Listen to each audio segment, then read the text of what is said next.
할렐루야. 우리 주 예수 그리스도를 찬송합니다. 오늘 또 지구촌 곳곳에서 주님이 주신 생명으로 복된 삶을 살고 계시는 믿음의 식구 여러분 안녕하십니까? 여기는 아프리카 동쪽 섬 마다가스카르입니다. 꿀송이 보약교티 오늘은 183일째로서 잠언 6장에서 8장 말씀 공부하는 시간입니다. 여러분 성경 펜과 성경을 가지시고 잠언 6장을 펼쳐보시기 바랍니다. 잠언 6장. 잠언 6장은 이제 일상생활 중에서 우리가 어떤 것을 조심해야 되는가. 첫 번째가 보증 서는 것 조심하라고 합니다. 보증 서는 것.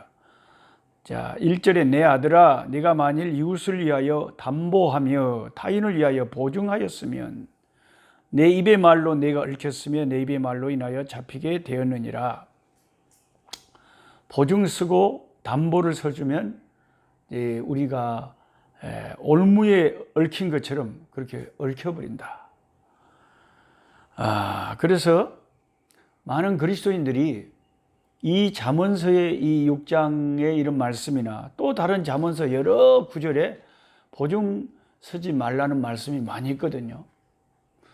그래서 우리는 이제 잘못 오해하면 보증 서는 것이 무슨 큰 죄를 짓는 거나 되는 것처럼 생각을 할 수가 있습니다. 그래서 우리가 신학이 필요하고 성경 교사가 필요하고 주석이 필요하다고 생각합니다.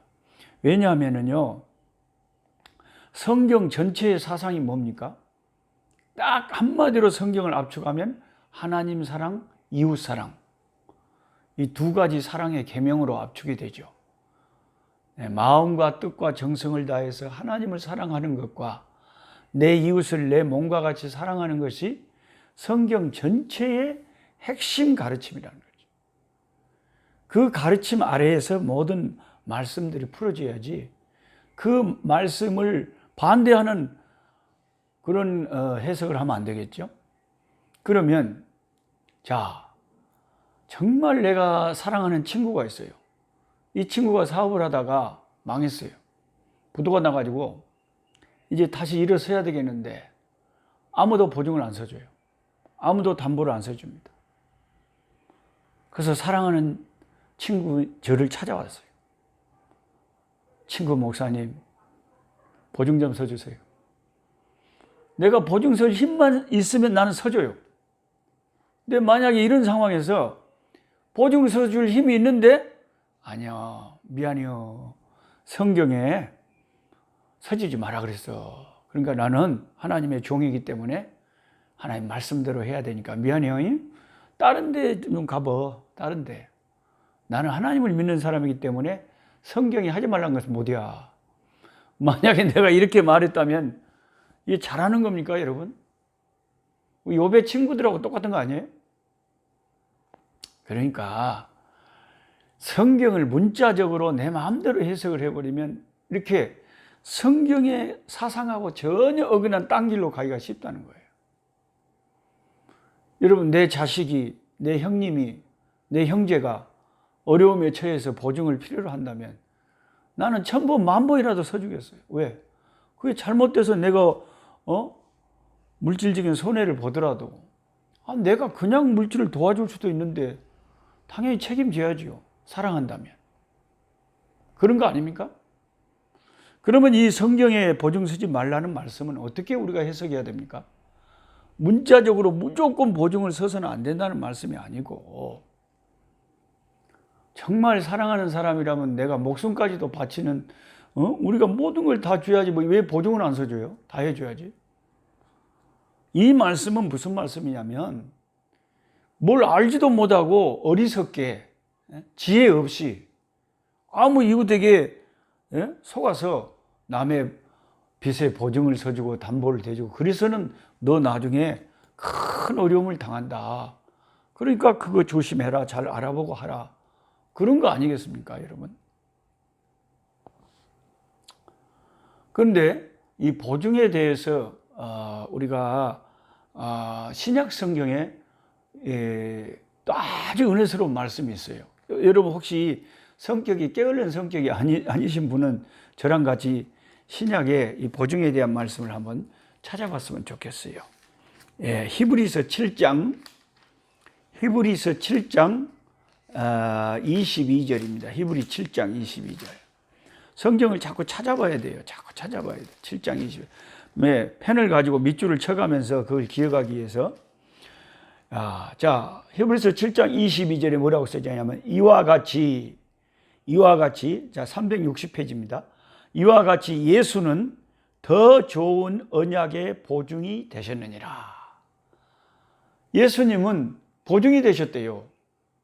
더 좋은 언약의 보증이 되셨어요. 자, 더 좋은 언약은 그냥 좋은 언약하고 이게 대조가 되는데요. 그냥 좋은 언약은 구약의 언약이에요. 구약의 언약이 뭐냐? 내가 죄를 지어서 하나님 앞에 나아갈 수가 없어요. 내 죄 때문에. 그러면 짐승을 끌고 가서 그 짐승에게 내 죄를 전가하고 짐승의 생명을 상징하는 그 피를 흘려서 짐승을 죽이면 하나님이 그 짐승의 피를 보시고 내 죄를 용서하시고 나를 받아주신다는 것이 옛날 언약, 구언약, 좋은 언약이에요. 더 좋은 언약은 신약인데요. 이제 짐승의 피가 아니라 하나님의 아들 예수 그리스도의 피로 우리 죄를 씻어주신다는 거예요. 예수님이 십자가에 흘린 피를, 그게 보증이 돼가지고 내가 예수님 앞에 나아가 주의 이름으로 회개하면 하나님께서 예수님의 피를 보시고 내 죄를 씻겨주시고 용서해주시고 나를 받아주신다는 거예요. 이게 더 좋은 언약이에요. 나중에 심판날에요, 마귀가 우리를 송사하기를, 하나님 불공평하면 안 됩니다. 이 사람은 얼마나 죄를 많이 지었습니까? 신앙생활 하면서도 지은 죄가 이렇게 많습니다. 그렇게 송사하고 우리를 지옥으로 끌고 들어가려 할 때, 그때 우리의 보증인 예수님이 우리에게 나타나신다는 거예요. 그래서 보증은 영어로 개런티예요. 개런티에서 예수님은 OR을 붙여갖고 개런터, 보증해 주시는 분. 성령은 우리 구원의 도장이시고 보증이시고, 예수 그리스도는 그 십자가의 보혈이 우리의 죄를 씻고 우리를 구원해 주시는 개런터가 되는 거예요. 보증인이 되는 거죠. 예수님이 딱 나타나서 마귀의 송사를 막습니다. 하나님 아버지, 바로 이 사람의 죄를 위해서 내가, 죄 없는 내가 십자가에서 죽었습니다. 피 흘렸습니다. 내가 십자가에서 흘린 피가 보증이 됩니다. 증거가 됩니다. 하고 예수님이 흘린 보혈로 나의 구원을 보증해 주시는 분이 예수님이라는 겁니다. 그래서 우리는 예수님의 사랑을 평생 잊지 못하죠. 주님은 우리의 구원의 보증인이 되십니다. 할렐루야. 자, 그러니까 우리는 이렇게 구약을 읽으면서도 언뜻 예수님, 하여튼 구약에서 어떻게 하든지 예수님을 생각하고, 왜냐하면 구약 성경이 다 예수님에 관한 기록이다 그러잖아요. 잠언서에서도 지혜가 예수님이시고 우리의 구원의 보증을 서주시는 예수님을 생각하게 되는 것입니다. 그 다음에 6절부터 11절까지는 게으른 자에게 경고를 하는데 게임이한테 가서 배우래요. 저도 이런 말씀을 들으면 좀 찔립니다. 우리 집안 자체가 좀 게으른 것 같아요. 식구들이 다 잠을 많이 자고, 우리 제 고향 전라도 벌교 목골부락에서 어렸을 때 보면 아주 부지런한 집안이 있어요. 보면 그 부지런한 집안은 새벽 4시에 일어나가지고 논일하고 캄캄한, 아직도 어둑어둑하고 아직 해도 안 떴는데도 벌써 돌아다니는 분들이 계세요. 근데 우리 집은 거의 잡니다. 밥 먹으라고 아무리 일어나도 어떨 때는 밥을 안 먹어버려요. 잠자는 게 밥보다 더 좋을. 그러니까 이런 잠언서의 이런 말씀을 읽으면 이제 도전이 되는 거죠. 찔리는 거죠, 말씀이. 야, 10절에 뭐라 그랬습니까? 좀 더 자자, 좀 더 졸자, 손을 모으고 좀만 더 누워있자 하면 그게 이제 가난한 것이 빈궁이 막 이르고 궁핍이 군사같이 이르고 부유하게 못 산다는 거죠.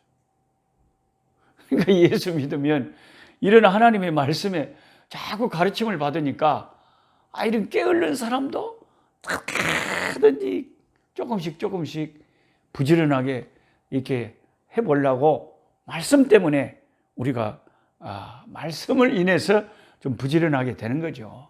원래는 게을른. 그 다음에 16절부터 19절까지 보면은 여호와 하나님이 미워하시는 거 한 7가지를 말해요. 하나님이 미워하시는 건 뭡니까? 16절에 그 마음에 싫어하는 것이 67가지니 곧 교만한 눈. 하나님이 싫어하는 건 제일 먼저 교만이에요. 왜요? 마귀가 교만하거든요. 하나님의 원수 아닙니까, 마귀는? 우리 가운데서도 가끔씩 조금만 우리가 영이 약하면, 시험 들면 내 모습 속에서, 내 말, 언행, 행동, 내 모든 모습 속에서 교만한 모습이 나타날 수가 있어요. 이것을 우리는 항상 조심해야 되겠어요. 하나님 싫어하시니까. 거짓된 혀, 우리가 거짓말을 하거나 거짓을, 하나님은 진실하신 분이니까요. 그래서 예수 바로 믿는 사람은 제일 핵심 그 특징이 겸손하고 진실하죠. 진실해요. 거짓을 안 해요. 무죄한 자의 피를 흘리는 손으로 다른 사람을 포악하고 그런 거 안 되죠. 교만한 눈과 거짓된 혀와 피 흘리는 손과 악한 계교를 꾀하는 마음에 자꾸 악한 것을 생각하는 거죠. 하나님 마음을 감찰하시잖아요. 악으로 달려가는 발, 빨리 악으로 달려가. 예수 믿는 사람은 악을 행하는 것을 주저하죠. 거짓을 말하는 망령된 증인. 증인을 쓰는데 진실이 아닌 증인이 쓴다. 하나님 미워하는 거예요. 형제 사이를 이간하는 자. 교회에도 꼭 그런 사람 있죠. 자꾸 쓸데없는 말을 해가지고요, 성도들 간에 이간하는 사람이 있어요. 이거 하나님이 싫어하시는 거다. 이거 미워하는 거다. 그러면서 이제 6장 또 후반부에는 아들에게 이제 간절하게 훈계하고 명령하는 것이 이제 그 음란의 죄에 빠지지 마라. 악한 여자, 그 아름다움을 25절에 탐하지 말고 눈꺼풀에 홀리지 말고 음료로 말미암아 사람이 한 조각 떡만 남는다. 그런 음행에 빠져버리면 망하게 된다는 거죠. 그 다음에 이제 잠언 7장으로 가시면 음료에 대해서 의외로 잠언에 이 음행과 음료에 대한 주의를 많이 말하고 있어요. 근데 이게 솔로몬이 이런 말을 한 것이 참, 솔로몬이 성령 충만했을 때는 이게 중요하다는 걸 자기도 포인트를 알았어요.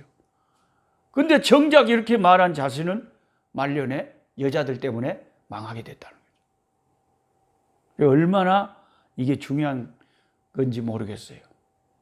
여러분 그 유튜브에 보시면 요즘에 그 유튜버들이 많이 나오는데 저야 뭐 몇백 명 구독자가 안 됩니다만은 그 세상적인 사람들 유튜브 뭐 수십만 명 구독자가 있잖아요. 근데 어떤 젊은이가 세계를 여행하는 그런 유튜브를 보내는데 막 한 40만 명 되는 구독자가 있어요. 근데 그 친구 유튜브를 보니까 이 친구가 네덜란드에 가는데 네덜란드의 암스테르담에 극장이 있는데 그 극장에서는 남녀가 이렇게 잠자리를 같이 하는 것을 진짜로 보여주고 돈을 많이 받는다고.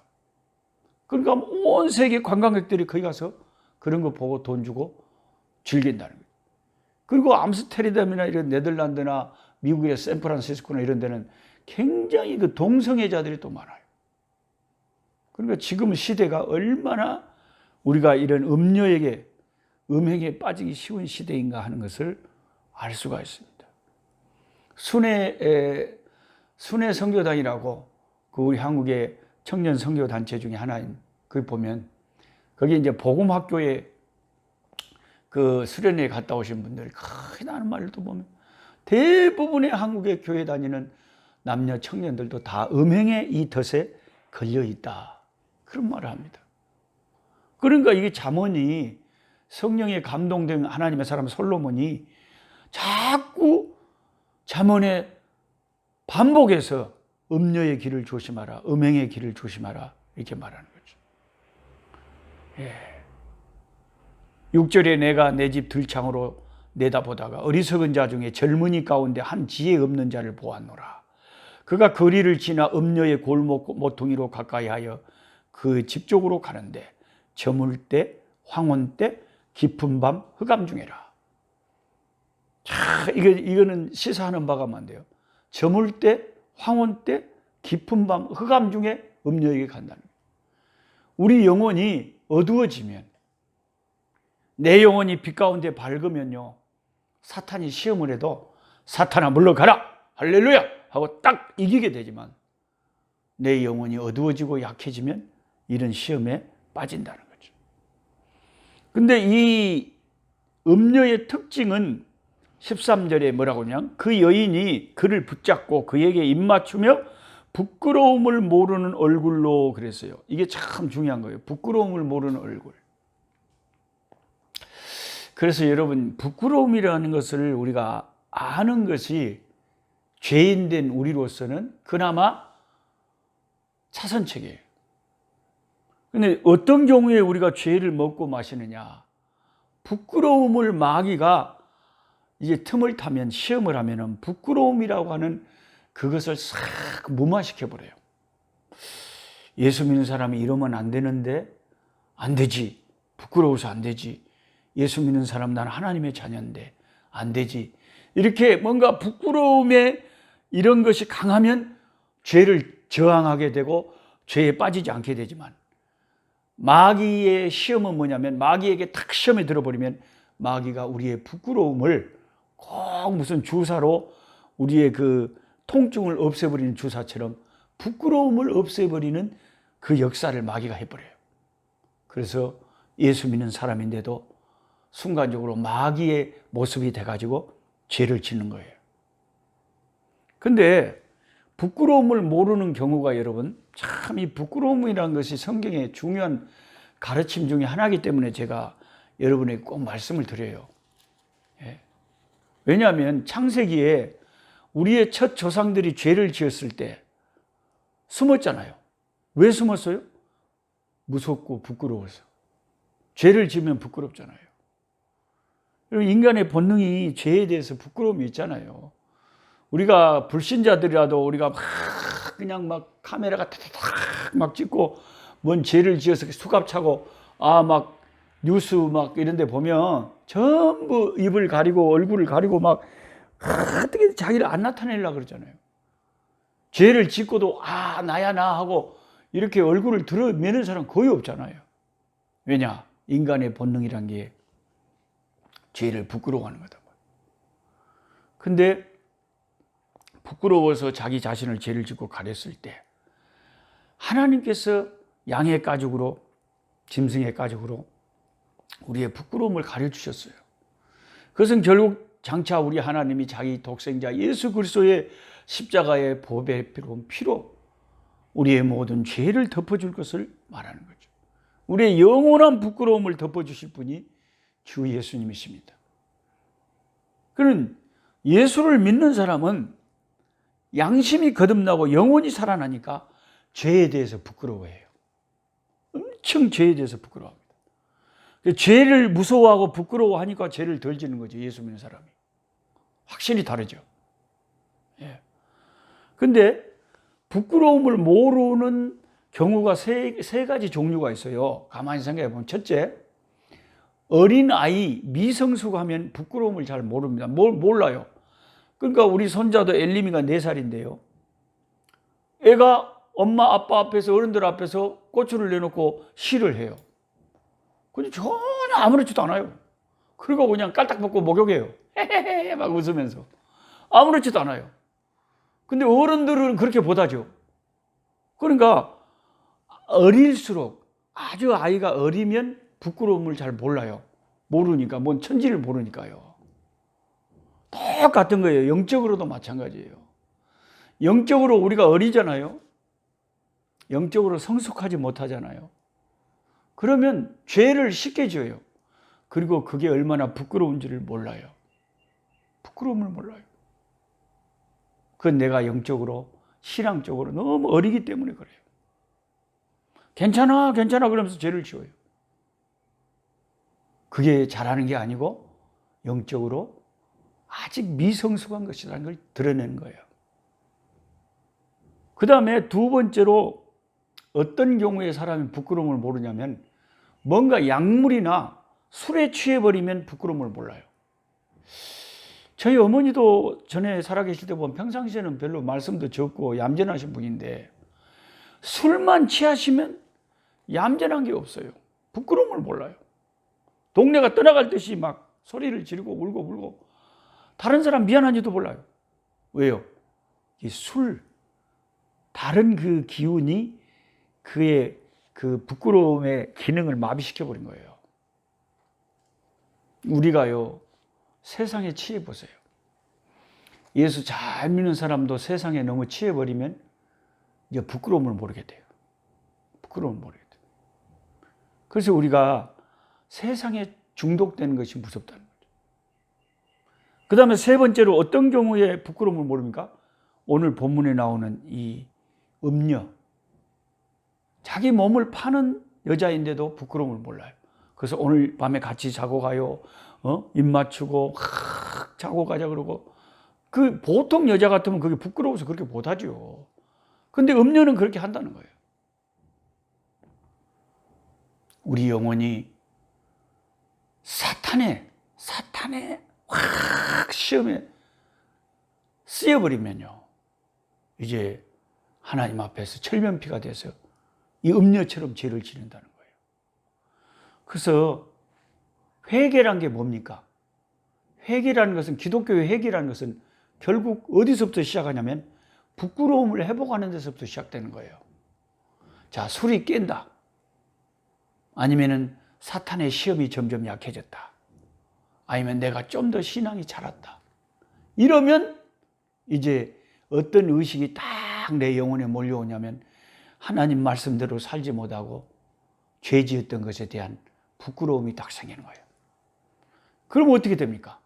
회개하게 되는 거죠. 주여, 내가 이 죄를 회개합니다. 내 이 죄를 용서해 주십시오. 다시는 이런 죄에 빠지지 않기를 원합니다. 그렇게 회개하고 돌이키는 것은 그 영혼이 부끄럽고 창피하고 하나님의 심판이 무섭고 그 마음에 이제 각성이 일어나니까 회개를 하는 거 아닙니까? 각성이 일어나니까. 부끄러움을 모를 때 각성이 일어나겠습니까? 부끄러움을 알아야 각성이 일어나죠. 부끄러움을 알려면 하나님의 말씀에 빛이 비춰야 되죠, 심령에. 그래서 저도 이렇게 말씀 집회를 해보면 신실하게 설교를 잘 말씀을 전가하면 회개하라! 안 그랬는데 눈물을 흘리며 회개를 해요. 왜요? 하나님의 은혜의 빛이 비추니까 다시 그 영적 기능이 회복돼가지고 하나님 앞에 부끄러운 줄 알고 회개하고 돌이키더라는 거죠. 예. 그 다음에 잠언 8장으로 가시면 지혜와 명철을 굉장히 이제 그 저자가 높이고 있어요. 지혜가 막 초청을 하는, 지혜가 막 사람들을 부르는 거예요. 지혜를 따르라고 말하는 거죠. 근데 제가 이전에도 설명드렸듯이 여기서 지혜를 피상적으로 지혜다 그러면 뭔 소리다냐 그러지 말고 예수님으로 바꿔서 생각하세요. 예수님이 우리를 부르시니까 예수님을 따라가면 예수님에게 은혜가 우리에게 임하는 거죠. 자, 잠언 8장 17절은 제가 항상 암송하는 구절인데요. 여러분도 잠언 8장 17절을 다 암송하셨으면 좋겠어요. 오늘 이거 암송하시고 식사를 하시기 바랍니다. 다 같이 시작. 나를 사랑하는 자들이 나의 사랑을 입으며 나를 간절히 찾는 자가 나를 만날 것임이니라. 예수님을 사랑을 하는 자들이 예수님의 사랑을 더 입어요. 예수님도 인격이시잖아요. 인격적인 분이시잖아요. 우리가 자녀들이 많이 있지만, 저도 15명의 자녀가 있지만, 아니 자녀들 중에 잘 부모에게 순종하고 효도하고 부모를 참 생각하고 사랑하는 자녀라면 부모가 더 그 자녀가 사랑스럽겠죠. 그거 어쩔 수가 없는 거예요. 자, 나를 사랑하는 자들이 나의 사랑을 입으며 하나님의 자녀들도 마찬가지예요. 하나님을 더 사랑하는 사람이 하나님의 사랑을 더 입게 되는 거죠. 하나님을 간절히 찾는 자가 하나님을 만난다 그랬어요. 하나님을 우리는 간절히 기도로, 말씀으로, 사모함으로 찾아야 되겠어요. 예. 자, 오늘은 여기까지 잠언 6장, 7장, 8장의 말씀을 공부했고요. 내일 또 계속해서 9장부터 공부하기로 하고, 온 세상과 하늘의 천사들도 우리 전능하신 하나님, 존귀하신 아버지를 찬송하는 시간입니다. 찬송가 35장, 큰 영화로우신 우리 주님을 찬송하겠습니다. 35장.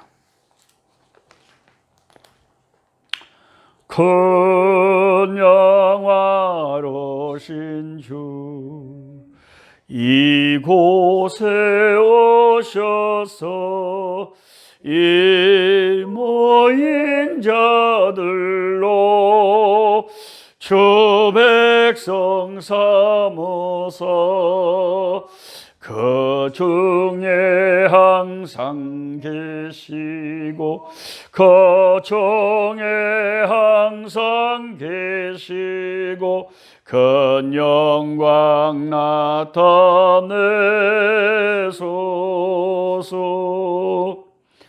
이 백성 기도와 또 예물 드림이 향내와 같으니 곧 받으소서. 주 예수 크신 복음을, 주 예수 크신 복음을 만 백성 듣게 하소서.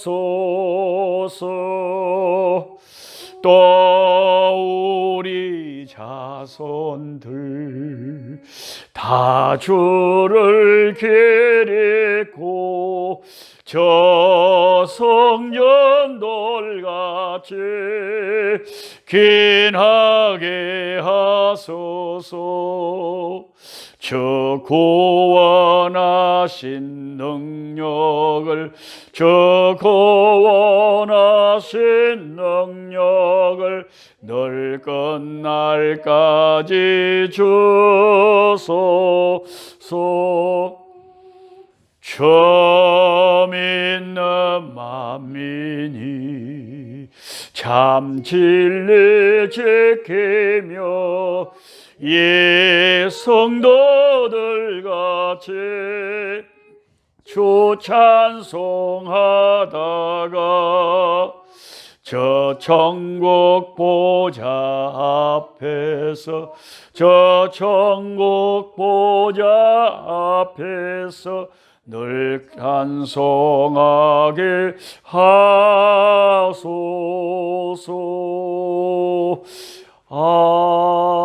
아멘. 아멘. 약한 자 힘